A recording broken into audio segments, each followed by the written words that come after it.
Hello everyone, welcome to Okul India के सबसे affordable learning platform में आप सभी लोगों का एक बार फिर से बहुत बहुत स्वागत है। हमारी सी सेट रिविजन थ्रू PYQs की जो सीरीज़ चल रही है फॉर द अपकमिंग प्रीलिम्स 2025, जिसके अब बहुत कम दिन, चंद दिन रह गए हैं, उसके हम लोग आज डे 43 में है। टोटल 45 डेज़ की ये सीरीज़ है, तो लास्ट के 3 दिन हमारे बचे हुए हैं और मिसलिनियस टाइप्स के क्वेश्चंस हम लोग यहाँ पर डिस्कस कर रहे हैं, तो इन्हीं को हम लोग आज भी कंटिन्यू करेंगे।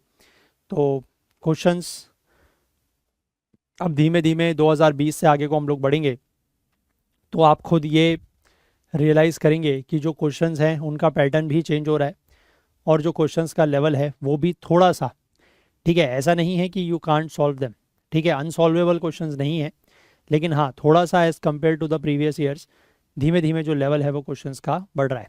ठीक है, चलिए, तो पहला क्वेश्चन आज का ये है।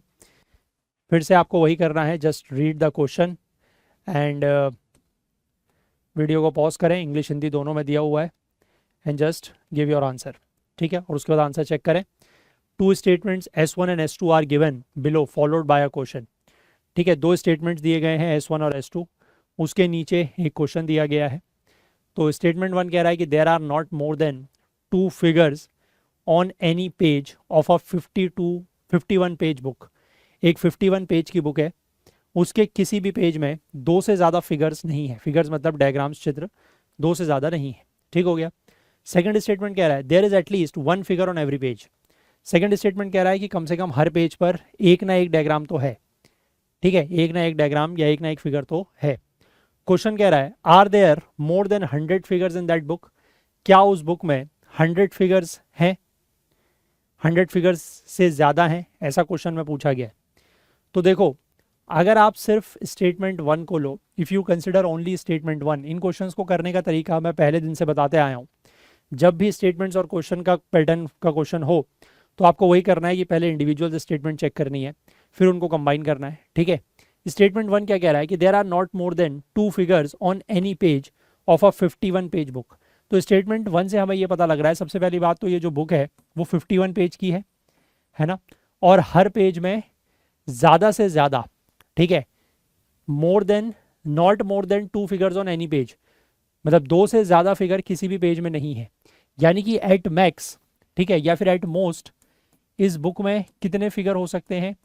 At most it can have 102 figures. Yes और नो? एट मोस्ट हो सकते हैं, क्योंकि मिनिमम कितने हैं वो यहाँ पर नहीं लिखा है। यहाँ पर ये लिखा है कि ज़्यादा से ज़्यादा एक पेज पर 2 फिगर हैं, उससे ज़्यादा नहीं है। हो सकता है किसी पेज पर एक भी ना हो, किसी पेज पर एक हो, किसी पेज पर 2 हो, लेकिन 2 से ज़्यादा नहीं है। यानी कि अगर हम ये मान के चलें कि हर पेज पर, एवरी 51 पेज पर अगर 2-2 फिगर्स भी हैं तो 102 फिगर है। बट अगर मान लीजिए किसी में नहीं है या किसी में कम है तो फिर वो वैल्यू 100 से कम भी आ सकती है ना।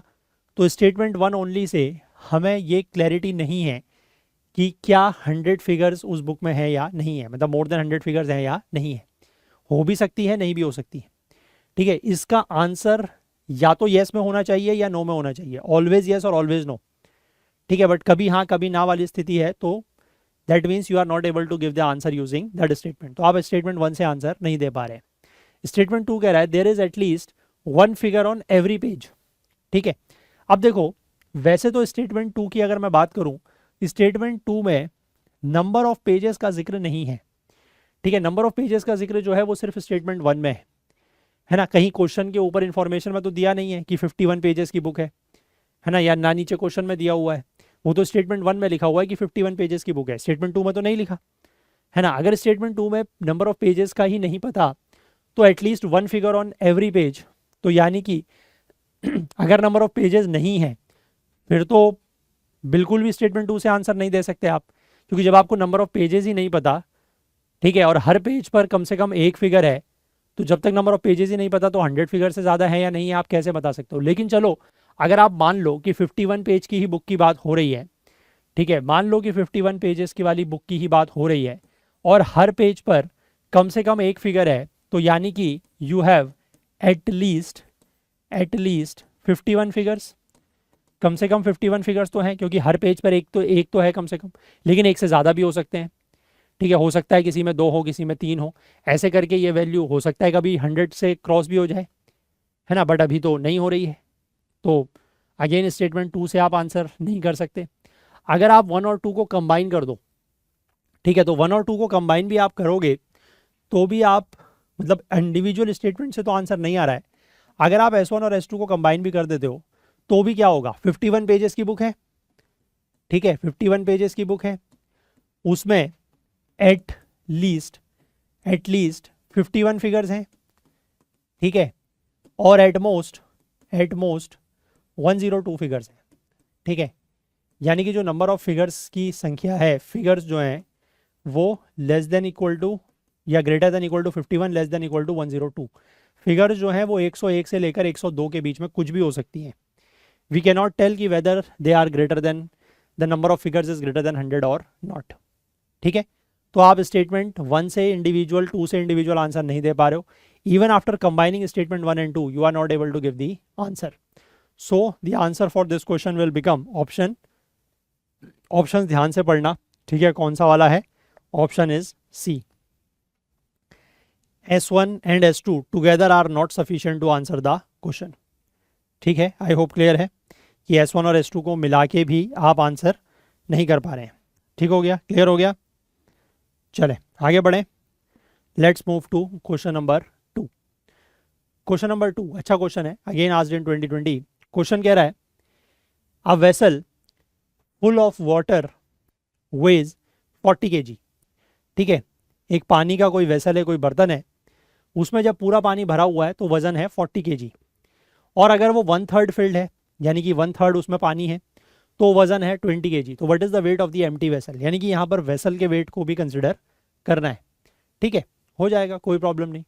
लेट अस से द वेट ऑफ वेसल या वेट ऑफ एम्प्टी वेसल, यानी कि खाली बर्तन का जो वजन है उसको आप x मान लीजिए, let us consider x kg, ठीक है।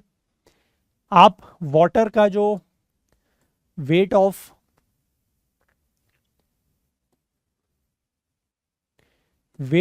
वाटर है, वेट ऑफ वाटर पर केजी, ठीक है, वेट ऑफ वाटर पर केजी आप मान लीजिए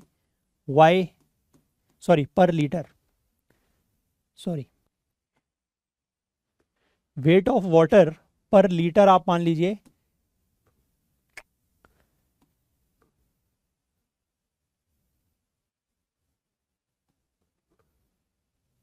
y kg, ठीक है, क्लियर है बात, यहां तक ठीक है।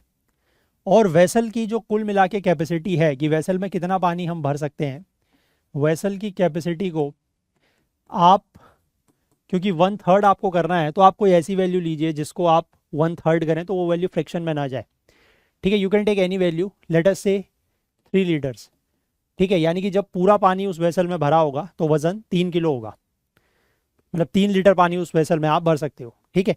अब देखो, अब वो क्या कह रहा है कि जब पूरा पानी भरा हुआ है ना, तो वेसल का वेट, या इसको लिख लेते हैं सो दैट की कंफ्यूजन ना हो, व्हेन कंप्लीटली फिल्ड, जब ये पूरी तरीके से भरा हुआ है, जब ये वेसल पूरी तरीके से भरा हुआ है तो वेसल का वजन आएगा, ठीक है, प्लस उसमें 3 लीटर पानी होगा, क्योंकि वेसल की कैपेसिटी 3 लीटर है ना, तो 3 लीटर पानी होगा, और हर लीटर पानी का वजन y है, तो 3 लीटर पानी का वजन कितना होगा, 3y, and this is equal to 40 kg, ये दिया हुआ है, ठीक है। और जब वेसल 1/3 फिल्ड होता है तब क्या होगा, ठीक है, when the vessel is 1/3 field, जब 1/3 फिल्ड होता है तो क्या होगा, तो वेसल का वजन तो उतना ही होगा, बर्तन का वजन कम थोड़ी होगा, बर्तन तो उतना ही रहेगा। लेकिन अब पानी का जो वजन है, वाटर 1/3 फिल्ड, यानी कि अब पानी सिर्फ 1 लीटर होगा उसमें, है ना, 3 लीटर की बजाय अब 1 लीटर होगा 1/3, तो 1 इंटू वाई, और you can say simply y is equal to 20। Yes और नो, क्लियर है। Now it is a simple case of linear equations in 2 variables. अब आप इसको सॉल्व कर सकते हैं, सिंपल, यहाँ से इसको माइनस कर लें, x और माइनस एक्स ये कैंसिल हो जाएगा, ठीक है, 3y minus y, this will become 2y, 40 minus 20 is 20, so you get y equal to 10। लेकिन आपसे y नहीं पूछा है, आपसे एम्प्टी वेसल का वेट पूछा है, दैट इज x, तो x क्या हो जाएगा, x प्लस वाई इज 20, तो x is equal to 10 again, ठीक है, यानी कि एम्प्टी वेसल जो खाली बर्तन है उसका वजन कितना होगा, 10 किलो। ठीक है, simple application of linear equations, है ना, लीनियर इक्वेशंस इन 2 वेरिएबल्स, उसका बहुत ही सिंपल सा साधारण सा क्या एप्लीकेशन यूज। क्लियर है? चलिए आगे बढ़ते हैं। और आगे बढ़ने से पहले मैं आप लोगों से एक बार ये रिक्वेस्ट करना चाहूँगा कि आप में से जो भी लोग इन सेशंस को देख रहे हैं, फॉलो कर रहे हैं, और अगर आपको किसी भी तरीके की हेल्प हो रही है, मदद हो रही है, हमारे एफर्ट्स आपको हेल्पफुल लग रहे हैं, तो कुछ ना कुछ कंट्रीब्यूट करने की आप लोग कोशिश कर सकते हैं, ज़रूर करें, क्योंकि थोड़ा सा फाइनेंशियल हेल्प हो जाएगी हमारी, and we really need it. तो मैं चाहूँगा कि आपको जितना भी अमाउंट कंफर्टेबल लगे आप उतना यहाँ से कंट्रीब्यूट कर सकते हैं। ठीक है, चलिए आगे बढ़ते हैं। Let's move on to question number 3। Again 2020 में पूछा गया question, a fog tries to come out of a dried well 4.5 metre deep with slippery walls. ठीक है, एक फ्रॉग है, एक मेढक है, वो एक सूखे हुए कुएं से बाहर आने की कोशिश कर रहा है, जिसकी हाइट या जो 4.5 मीटर गहरा है, लेकिन उसकी दीवारें जो है वो काफ़ी ज़्यादा क्या हो चुकी हैं, फिसलन वाली हो चुकी हैं। ठीक है ना, स्लिपरी हो चुकी है। Every time the frog jumps 30 centimetre he slides down 15 centimetre.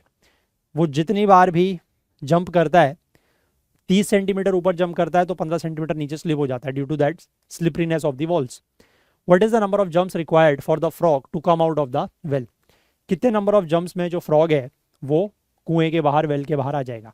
ये बिल्कुल सेम क्वेश्चन है। अभी आपको अगर याद हो, आई थिंक 2 दिन पहले ही हम लोगों ने एक क्वेश्चन डिस्कस किया था पिलर वाला, कि XYZ 3 पिलर हैं, उन तीनों पे एक एक स्पाइडर चढ़ रही है ना। हर स्पाइडर का आपको दिया गया था कि वो इतना चढ़ती है, फिर इतना नीचे गिरती है, फिर इतना चढ़ती है, वो इतना नीचे गिरती है, तो शॉर्टेस्ट पिलर की हाइट निकालनी थी। सेम टाइप का क्वेश्चन है, बिल्कुल सेम। ठीक है, अब देखो यहाँ पर पहली बात तो ये है कि ये 4.5 मीटर दिया हुआ है, बाकी सब कुछ सेंटीमीटर में है, तो आप 4.5 मीटर को 4.5 मीटर को कन्वर्ट कर लीजिए सेंटीमीटर में। मीटर को सेंटीमीटर में कन्वर्ट करना आता है। 1 metre is equal to 100 centimetre, so this becomes 450 cm, 450 centimetre. ठीक, अब देखो इफेक्टिवली इन वन जंप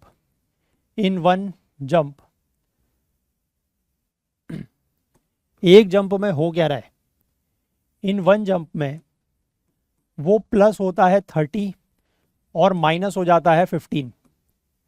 ठीक है, प्लस 30 सेंटीमीटर ऊपर चढ़ता है, लेकिन फिसलन की वजह से 15 सेंटीमीटर नीचे आ जाता है, तो इफेक्टिवली वो 15 सेंटीमीटर ही ऊपर चढ़ पा रहा है ना।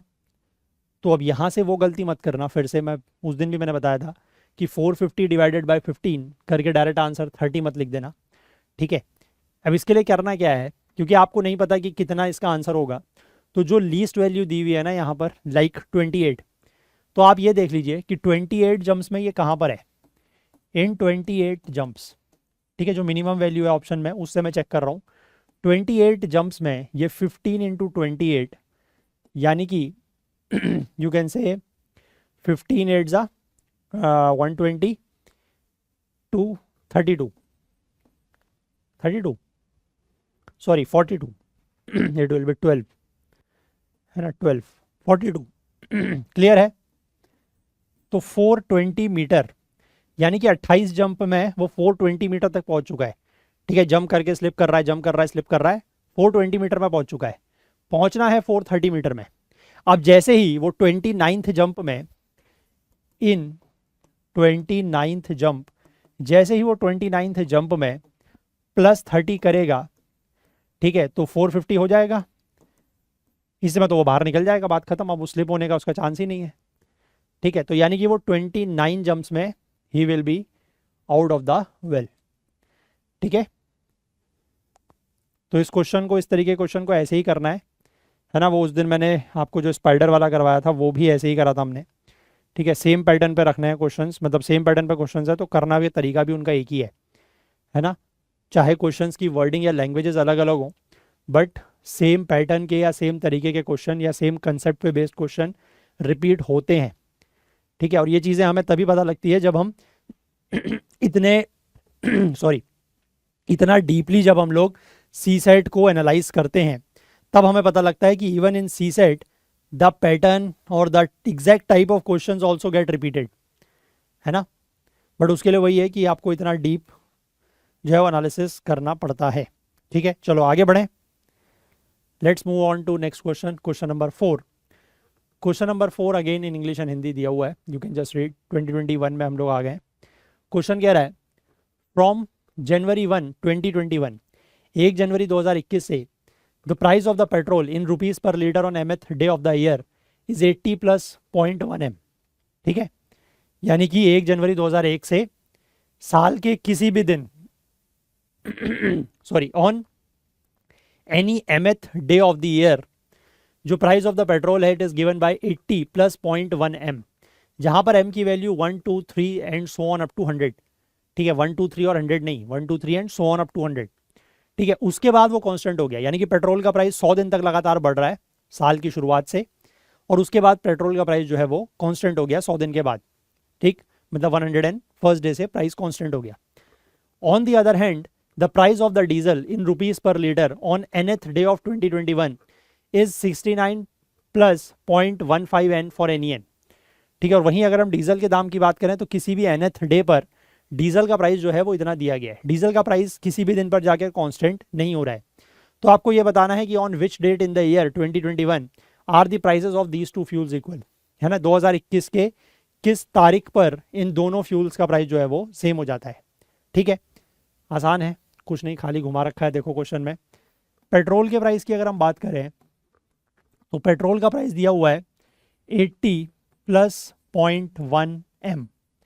ठीक है, अगर हम ऑन 100th डे की बात करते हैं, क्योंकि 100th डे के बाद पेट्रोल का प्राइस कांस्टेंट हो जाएगा, तो 100th डे पर अगर हम बात करते हैं पेट्रोल के प्राइस की, पी लिख देता हूं मैं, 80 प्लस 0.1 इंटू 100, यानी कि ये 10 हो गया और ये हो गया 90, यानी कि 100th डे तक पेट्रोल का प्राइस बढ़ेगा और उसके बाद पेट्रोल का प्राइस हो जाएगा कांस्टेंट, दैट इज 90 रुपीज़। ठीक है, वहीं अगर अब हम बात करते हैं डीजल की, तो डीजल का प्राइस जो है वो किस रिलेशन से चेंज हो रहा है, 69 प्लस 0.15 n।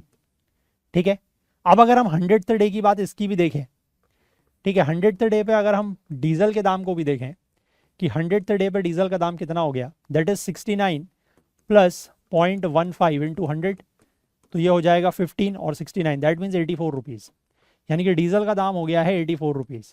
यानी कि अभी भी अगर हम 100th डे की बात भी करें तो डीजल का दाम पेट्रोल के दाम से कम है। अब पेट्रोल का दाम तो कांस्टेंट हो चुका है, वो तो बढ़ेगा नहीं, लेकिन डीजल का दाम अभी बढ़ सकता है, क्योंकि उसमें कोई वो नहीं है, कंस्ट्रेंट नहीं है ना, कोई रेस्ट्रिक्शन नहीं है, वो बढ़ सकता है। जैसे जैसे एन की वैल्यू बढ़ेगी, नंबर ऑफ डेज बढ़ेंगे, डीजल का दाम बढ़ सकता है। अब हमें डीजल का दाम जो है वो 90 रुपये लेके आना है, क्योंकि पेट्रोल का दाम तो इससे ज़्यादा होगा नहीं, वो तो इसके बाद कांस्टेंट हो चुका है ना। तो अब आपको क्या करना है, पेट्रोल इक्वल टू डीजल कर देना है। ठीक है, petrol equal to diesel. Petrol का प्राइस तो आपको पता ही है 90 रुपीज़। अब आपको ये निकालना है कि डीजल का प्राइस किस दिन जो है वो 90 रुपीज़ पहुँच जाएगा। ठीक है, तो ये रिलेशन है 69 प्लस 0.15 n, आपको यहाँ से n की वैल्यू निकालनी है। इसको आप इधर लाएंगे, this will become 21 divided by 0.15, this is the value of n। यहाँ से आप इसको सॉल्व करेंगे तो ये हो जाएगा, इसको आप 3 से कट करेंगे तो वो 5, 3 से करेंगे तो 700, तो n की वैल्यू यहाँ से आ गई 700 बाई 5, दैट इज़ 140। यानी कि 140th डे पर 140वें दिन में उस साल के डीजल का दाम जो है वो पेट्रोल के दाम के बराबर हो जाएगा। बट आपको एग्जैक्टली डेट पूछी है। ठीक है, कोई बात नहीं, डेट भी निकाल लेंगे हम। पहली बात ध्यान रखना कि इट इज़ आ 2021, है ना, क्योंकि leap year non leap year का भी यूज़ होगा। तो जनवरी, फरवरी, मार्च, अप्रैल और मई, क्योंकि मई में ही कोई डेट होगी है ना, सारी डेट मई की दी हुई हैं। तो जनवरी में 31 डेज होंगे, फरवरी क्योंकि 2021 है, it's a non leap year, so it will have 28 days, March will have 31, April will have 30। ठीक है, अब ये कितने दिन हो रहे हैं, इसको जोड़िए, 31 और 31, दैट इज 62, 30, 90, 120, ये 120 डेज हो गए यहाँ तक, है ना। तो यानी कि इसमें आप 20 ऐड कर देंगे, प्लस 20 कर देंगे, तो दैट बिकम्स 140। यानी कि 20th ऑफ मई को, 20 मई को जाके 20th मई को जो पेट्रोल और डीजल के दाम है वो बराबर होंगे। उसके बाद डीजल के दाम बढ़ते जाएंगे, पेट्रोल कांस्टेंट रहेगा, है ना। पेट्रोल तो 100वें दिन पे जाके ही कांस्टेंट हो गया है। है ना। पेट्रोल का दाम उसके बाद नहीं बढ़ रहा, लेकिन डीजल का दाम जो है वो बढ़ता जाएगा। बट सेम किस दिन हो रहा है? 20th मई को। क्लियर है? आसान क्वेश्चन है, जस्ट आपको रिलेशन देखना है बस, और कुछ नहीं। ठीक है, लीनियर इक्वेशंस का ही क्वेश्चन है ये भी। लीनियर इक्वेशन एक बहुत इंपॉर्टेंट टॉपिक है, ठीक है। हो सकता है कि आप में से कुछ लोग उसको इग्नोर करते हो। हम लोग जब बेसिक्स में डिस्कस करते हैं तो लीनियर इक्वेशंस क्या होती हैं, linear equation in one variable, two variables, है ना, वो सब चीज़ें बहुत डिटेल में देखते हैं, बिकॉज उनका एप्लीकेशन है। ठीक है, हम लोग डेली देख रहे हैं कि लीनियर इक्वेशंस के एप्लीकेशंस हैं, चाहे वो टू वेरिएबल्स में हो चाहे वन वेरिएबल में हो। उससे ऊपर तो नहीं आता जनरली, थ्री वेरिएबल्स की तक क्वेश्चन नहीं जाता है, लेकिन वन और टू वेरिएबल इंपॉर्टेंट है। ठीक है, चलिए आगे बढ़ते हैं। Question number 5।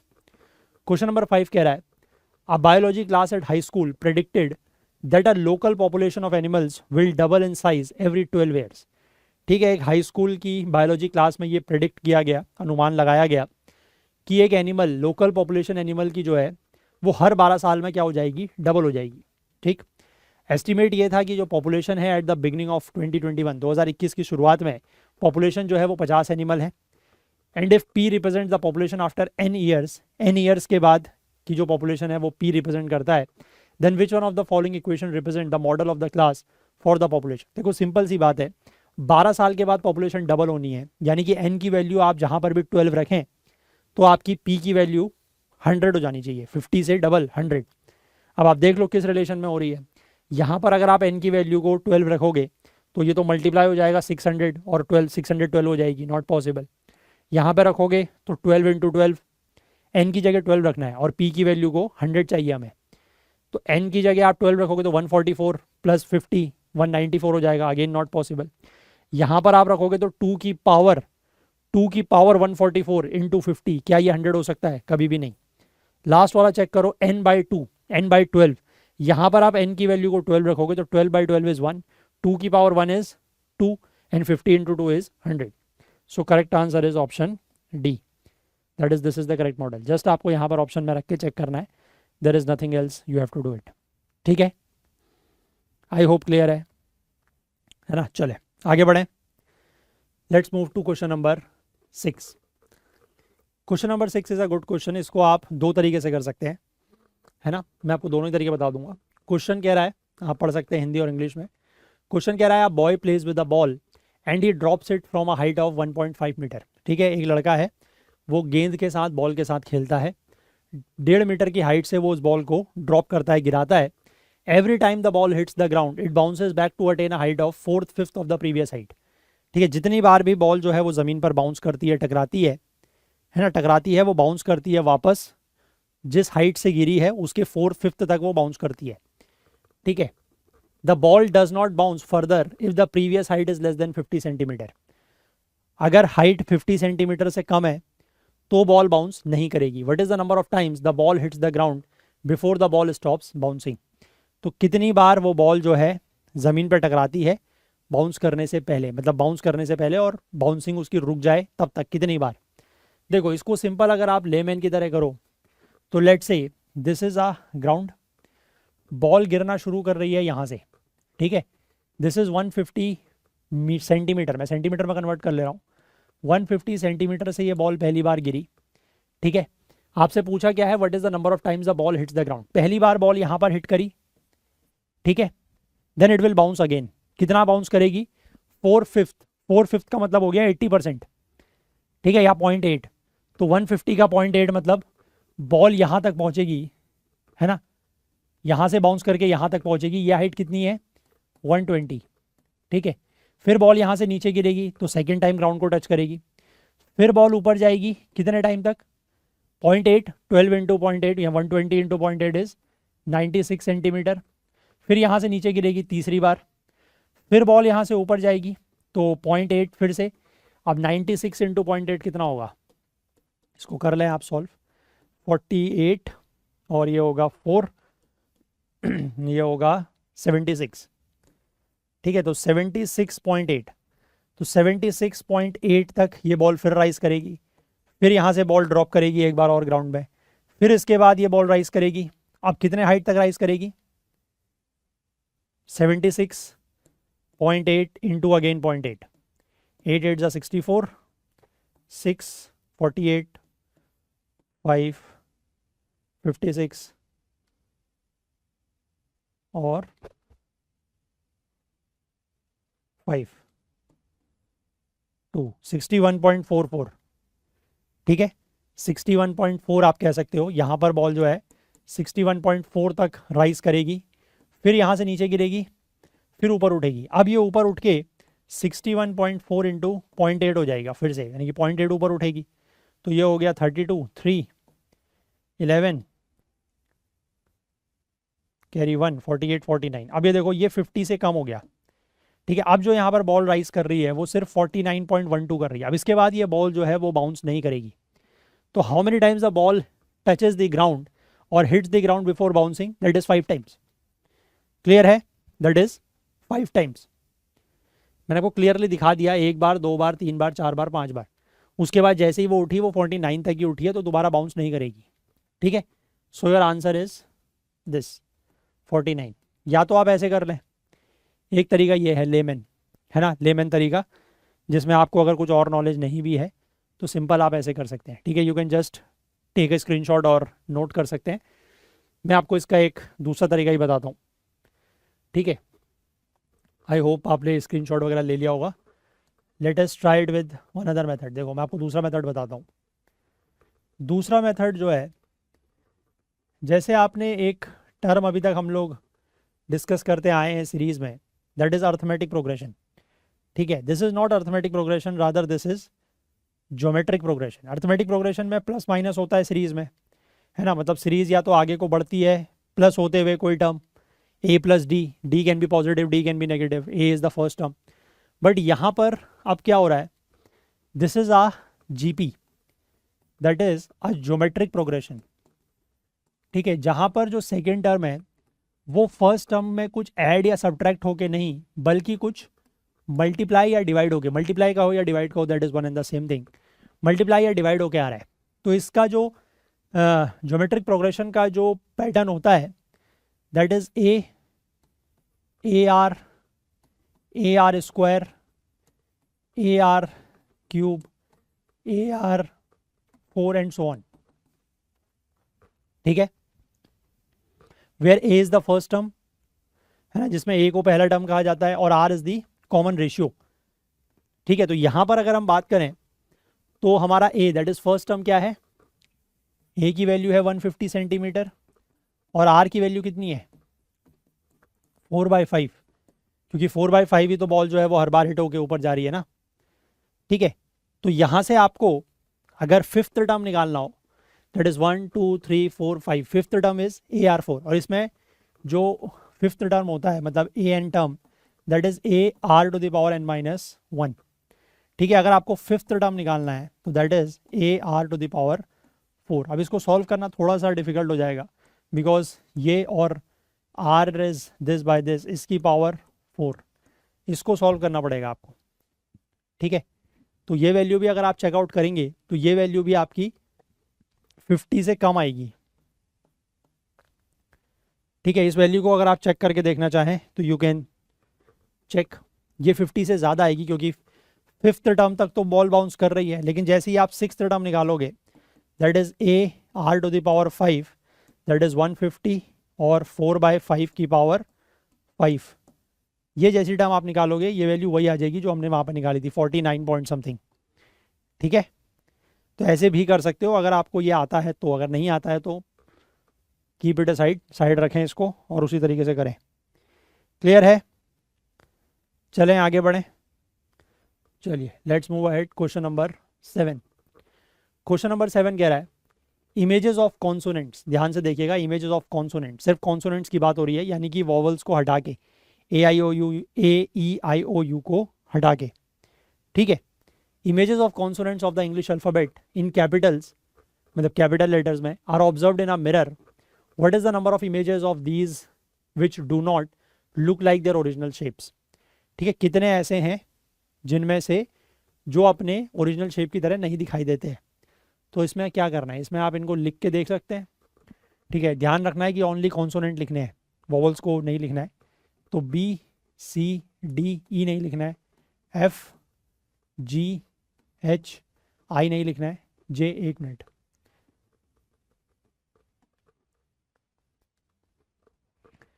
H I J K L M N O, O नहीं, सॉरी, ओ भी नहीं आएगा because O is also a vowel, इसकी जगह you will have direct P, ठीक है। Then you have Q, Q आप ऐसे बनाएं या ऐसे बनाएं, आर एस टी, यू नहीं आएगा, V W X Y Z, ठीक है। ये आई थिंक 21 होने चाहिए। 1 2 3 4 5 6 7 8 9 10 11 12 13 14 15 16 17 18 19 20 21, क्योंकि 5 वोवल है ना, तो 5 हटा दिए। Now we are left with 21, ठीक है। अब इन 21 में से आप ये देख लो कि कौन कौन से मिरर इमेज में अपनी ओरिजिनल शेप की तरह दिखाई देंगे, है ना। बी रिवर्स हो जाएगा, सी रिवर्स हो जाएगा, डी हो जाएगा, एच, वन इज एच जो अपने मिरर इमेज में ऐसा ही दिखाई देगा। Then you have M, M ऐसा ही दिखाई देगा। एन को लेकर कंफ्यूज नहीं होना है, एन जो है वो चेंज हो जाएगा, ठीक है। पी नहीं, Q R S T, T होगा एक, ठीक है। वी होगा, डब्ल्यू होगा, एक्स होगा और वाई होगा, ठीक है। तो these many will look like their original shape. तो कितने हो गए, मतलब इन सब की मिरर इमेज जो है वो इनके ओरिजिनल शेप की तरह दिखाई देगी। 1 2 3 4 5 6 और 7, तो टोटल 21 कॉन्सोनेंट्स में से 7 जो है वो अपने मिरर इमेज की तरह दिखाई देंगे। तो यानी कि बाकी जो बचे हैं remaining 14, they will not look like their original shape, मतलब उनकी जो मिरर इमेज है वो ओरिजिनल शेप की तरह नहीं दिखाई देगी। So the answer will be option B, ठीक।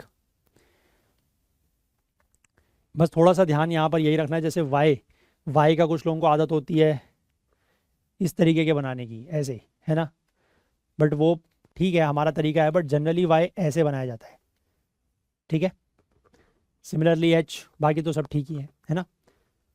तो उससे फिर गड़बड़ हो जाएगी अगर आप अपने हिसाब से बनाने लगे तो। चलो आगे बढ़ते हैं, और आगे बढ़ने से पहले मैं आप लोगों से एक बार फिर से ये इन्फॉर्मेशन शेयर करता हूँ कि अगर आप अगले साल की या उसके अगले साल 2026 या 27 की प्रीलिम्स की तैयारी कर रहे हैं, सी सेट लाइव क्लासेस के बैच में हमारे साथ जुड़ना चाहते हैं, तो हमारा बैच जो है वो प्रीलिम्स के बाद शुरू हो रहा है 1 जून से। इसके लिए एनरोलमेंट्स ऑलरेडी स्टार्ट हो चुके हैं। अगर आप लोग इंटरेस्टेड हैं तो एनरोल कर सकते हैं, नीचे डिस्क्रिप्शन में इसका लिंक दिया हुआ है, या फिर आप हमारे ऐप या वेबसाइट में जाके भी इसको एनरोल कर सकते हैं। कोई अगर आपको डाउट होता है इस कोर्स को के रिगार्डिंग, तो यहाँ पर मैं एक व्हाट्सएप नंबर आपके साथ शेयर कर रहा हूँ। This is our WhatsApp number 9150449990।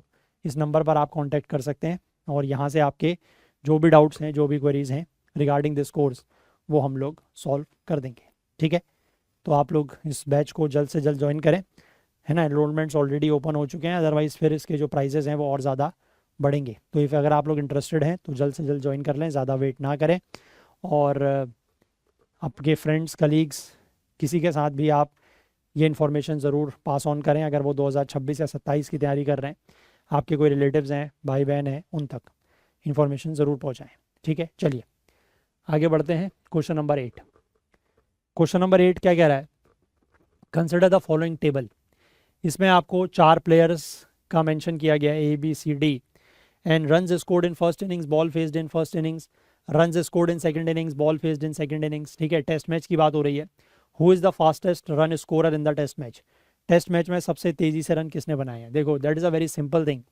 सबसे तेज़ी से रन बनाने का मतलब है कि रन्स पर बॉल किसके सबसे ज़्यादा हैं, ठीक है। अगर आप ए की बात करो तो ए के लिए रन्स हैं 61 और 14, 61 + 14 divided by 99 + 76, these are the number of balls, ठीक है। These are runs, these are balls. B की अगर हम बात करें तो बी के लिए है 5 और 50 run divided by 12 and 85, 12 and 85, ठीक।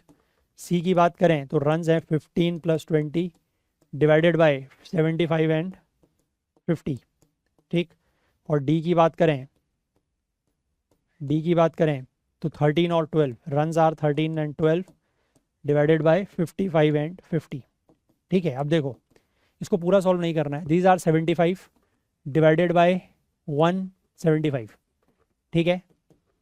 This is 55 divided by 97, this is 35 divided by 125 and this is 25 divided by 105.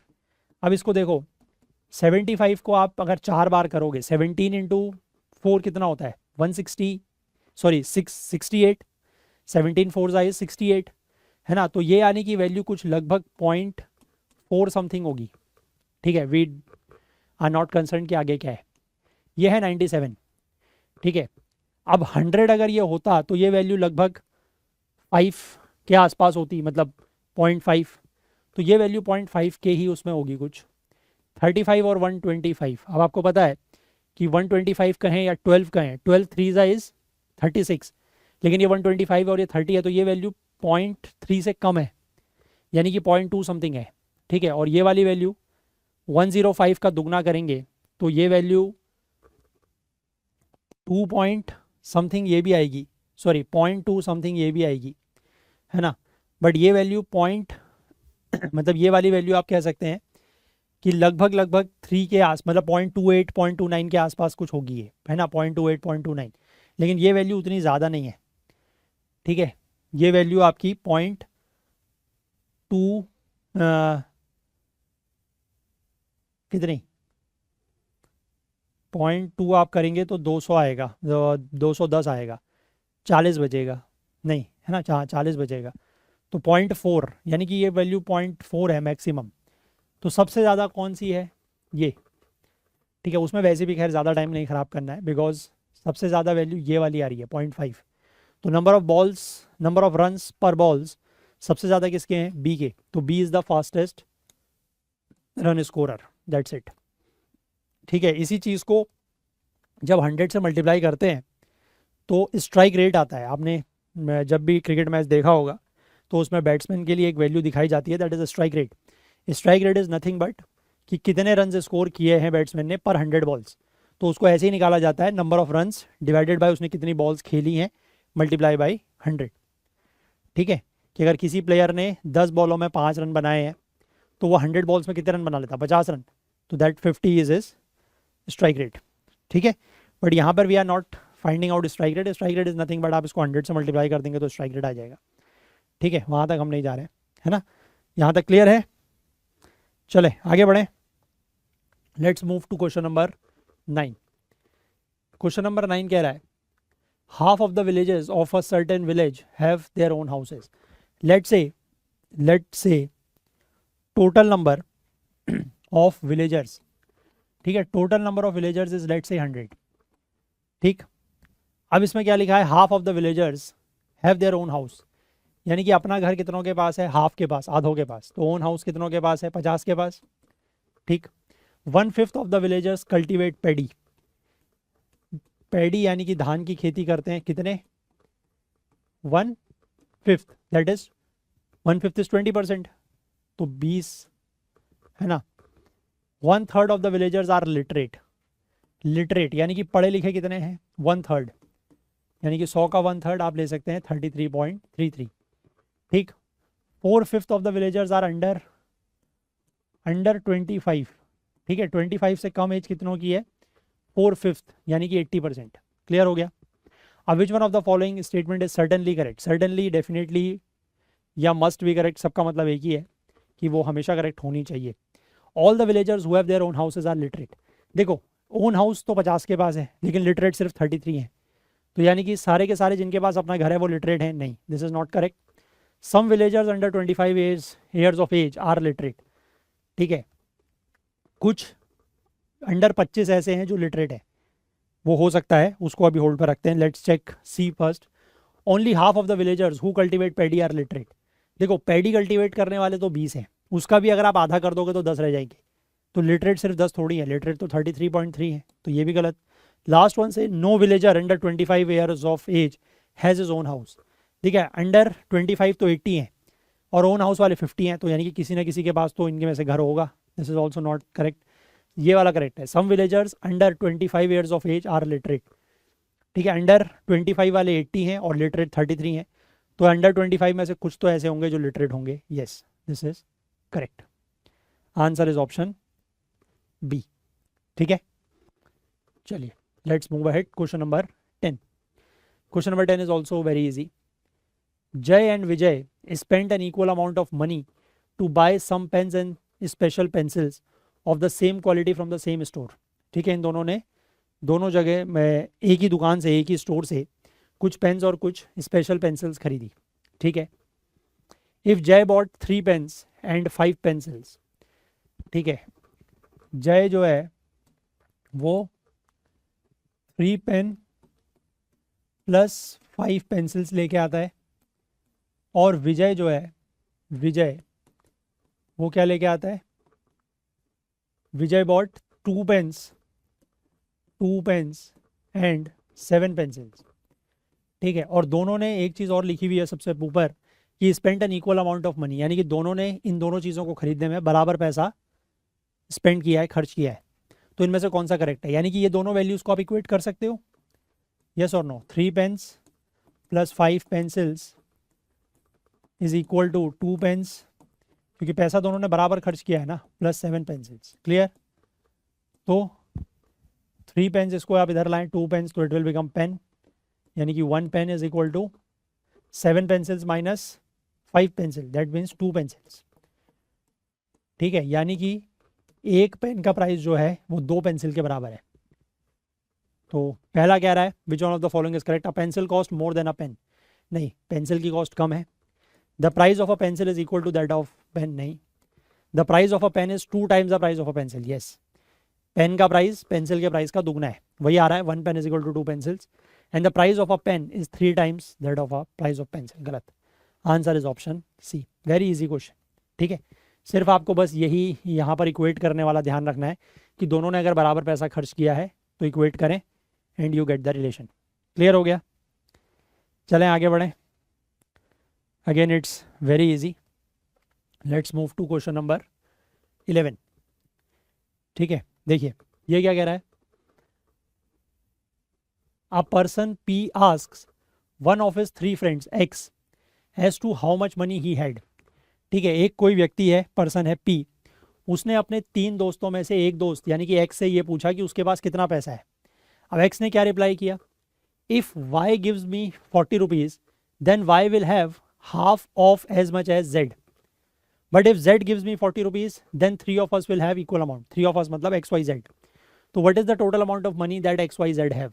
देखो again very easy question. XYZ, let say X के पास इनिशियल X है, Y के पास Y है, Z के पास Z है.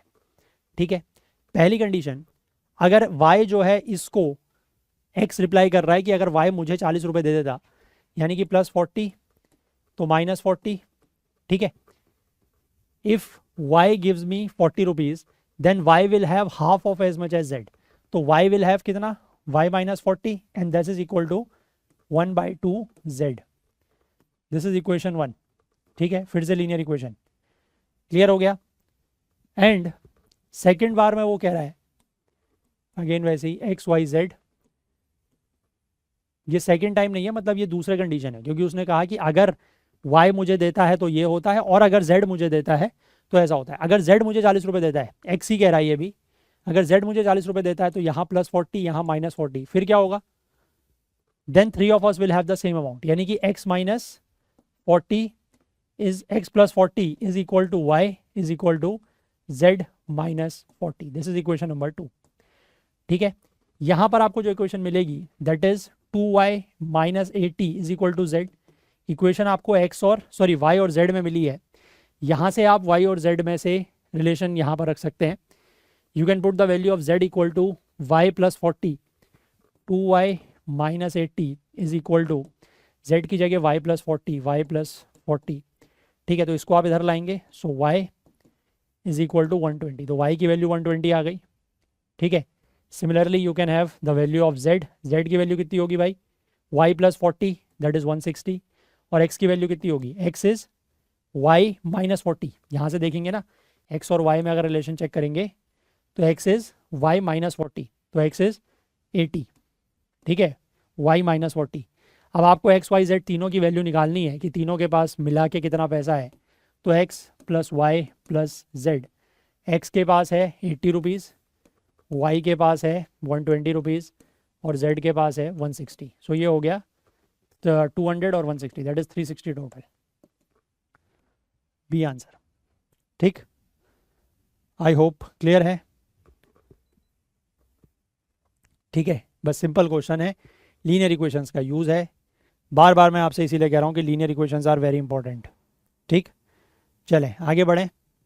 Let's move to question number 12। Question number 12, again a very easy question. In an objective type test of 90 questions, 5 marks are allotted for every correct answer and 2 marks are deducted for every wrong answer। ठीक है, यानी कि 90 question है total, उसमें से हर सही question के लिए 5 मार्क्स मिलते हैं और गलत आंसर के लिए 2 मार्क्स कट लिए जाते हैं। After attempting all the 90 questions, a student get a total of 387 marks. एक स्टूडेंट ने सारे क्वेश्चन अटेम्प्ट किए 90 के 90 और उसके जो मार्क्स आए दैट इज 387। तो आपको बताना है कि नंबर ऑफ इनकरेक्ट रिस्पॉन्सेज या इनकरेक्ट आंसर्स उसके कितने थे। ठीक है, लेट्स से करेक्ट थे x और इनकरेक्ट थे y। ठीक है, करेक्ट थे x, इनकरेक्ट थे y। तो let's say x plus Y is equal to 90, क्योंकि करेक्ट और इनकरेक्ट मिला के 90, दिस इज इक्वेशन 1। ठीक है, और जो उसके मार्क्स आए, ये तो नंबर ऑफ क्वेश्चंस के हिसाब से हो गया है ना, x correct questions, y incorrect questions, total questions 90। अब मार्क्स के हिसाब से अगर हम देखें तो करेक्ट क्वेश्चन के उसको 5 मार्क्स मिलते हैं, तो 5x और माइनस, क्योंकि गलत क्वेश्चन के 2 मार्क्स डिडक्ट होते हैं, तो -2y is equal to 387। This is equation number 2। ठीक है, just you can multiply this with 2, तो ये हो जाएगा 2x 2y एंड 180। ठीक है, फिर इन दोनों को आप ऐड कर लें तो ये y ये कैंसिल हो जाएगा, this become 7x equal to 180, और तो ये हो जाएगा 7, 16 कैरी 1, 4 और 5। ठीक है, सो x की वैल्यू आ गई 567/7, 7 से ये कटेगा 8 टाइम्स और 1 टाइम, तो x की वैल्यू आ रही है 81। तो y की वैल्यू कितनी आएगी, 90 - 81, दैट इज 9। यानी कि उसने 81 क्वेश्चन सही किए हैं और 9 क्वेश्चन गलत किए हैं, सो ही गॉट 387 मार्क्स।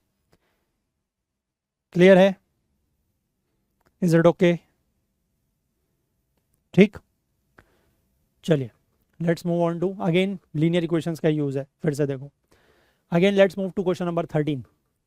ठीक है, ये थोड़ा सा टिपिकल तो मैं नहीं कहूँगा, बट हाँ अच्छे टाइप के क्वेश्चंस है। 2021 में पूछा गया है क्वेश्चन। क्या कह रहा है देखो, 3p का मतलब है 3 and p is a digit. 3p + 4p + pp + pp is equal to rq2, where p, q and r are different digits. ध्यान रखना, they are different digits, p, q और r। तो what is the arithmetic mean of all such possible sums. तो ऐसे करके जितने भी possible सम आएंगे उनका अर्थमेटिक मीन या उनका एवरेज निकालना है आपको। अब देखो, बड़ा ही अच्छा क्वेश्चन है, करने का तरीका बिल्कुल सेम है जैसे मैं अभी तक कल तक आपको करा रहा था। 3p 4p pp और pp। ठीक है, ये नीचे ऐड होके कितना बन रहा है, rq2। ठीक, यानी कि ये वैल्यू कितनी है, p + p + p + p that is 4p। तो 4p की वैल्यू समथिंग 2 है, मतलब 2 के सेंस कि उसका यूनिट डिजिट 2 है, क्योंकि कुछ कैरी होके इधर जाएगा, है ना, तो 2 है। तो इट कुड बी 12। 2 तो हो नहीं सकता, क्योंकि 2 कैसे आएगा, 0.5 तो वैल्यू होगी नहीं। It could be 12। ठीक, इट कुड बी व्हाट 22 नहीं, क्योंकि 22 अगर रखोगे तो 4p इज 22। ये आपको ऐसा देखना पड़ेगा कि it should be divisible by 4, तभी आपको p की एक इंटीजर वैल्यू मिलेगी ना। 4p इज इक्वल टू 12, तो p की वैल्यू यहाँ से 3 आ जाएगी। बट अगर आप p की वैल्यू रखते हो, क्योंकि लास्ट में 2 तो रखना है, यानी कि p की वैल्यू आप 22 नहीं रख सकते, because 22 is not divisible by 4। तो नेक्स्ट वैल्यू कैन बी 32। ठीक है, सो दैट p बिकम्स 8। अब इसकी नेक्स्ट वैल्यू 42 नहीं रख सकते, because again it is not divisible by 4। और इसकी अगली वैल्यू 52, दो 52 इज डिविजिबल बाय 4, लेकिन जब आप 52 को 4 से डिवाइड करोगे तो p विल बिकम 13। 13 नहीं हो सकता, because these are digits, they have to be from 0 to 9। ठीक है, अगर नॉन जीरो नहीं लिखा है तो they have to be from 0 to 9, अगर नॉन जीरो लिखा है तो they have to be from 1 to 9। ठीक है, तो यानी कि इस 4p की वैल्यू या तो 12 है या 32 है। अब अगर ये कंडीशन है तो p की वैल्यू कितनी आ जाएगी, 3। ये कंडीशन है तो p की वैल्यू आ जाएगी 8। ठीक हो गई बात खत्म। ठीक, क्लियर है। अब इस चीज को आप यहां पर रख के, है ना, नंबर्स चेक कर लीजिए। लाइक अगर हम पहले चेक करें 3 से चेक करें तो 3 यानी कि 33, 43, 33 और 33, ठीक है, ये कितना बनेगा 12 carry 1, so this will be 7, 8, 11 और 3 14, 142, ठीक है, यानी कि एक वैल्यू जो RQ2 की है वो ये है 142 when P is equal to 3, क्योंकि P की दो ही वैल्यू हो सकती है। दूसरा अगर P की वैल्यू 8 है तो 38, 48, 88, 88, ठीक, तो ये हो गया 32, ये हो गया 3, 10 और 16, 262, ठीक है, 262।